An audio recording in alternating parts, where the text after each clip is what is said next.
Hello everybody and welcome. In this video I'm going to show you how to add your Earbuds SOUNDPEATS AIR 4 Pro to the application.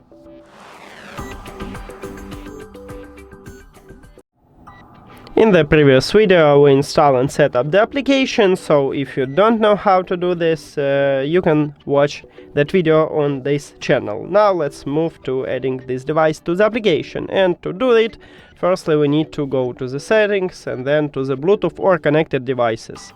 If you have Android, click Pair New Device after that, and now open the charging case. If your earbuds do not connect it with another device, it will enter to pairing mode automatically.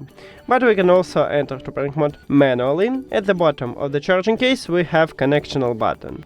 You need to press and hold it until this LED light flashed. Here we go. And now we should see it at the device list. Here it is. Just click on it. And then you can hide the settings. Open the application, and if you set up it, it will find your earbuds automatically and add it to the application. Right here we have it. That's it. Thank you for watching this video. If you found it helpful, please consider subscribing to the channel and leave the like on the video. See you later.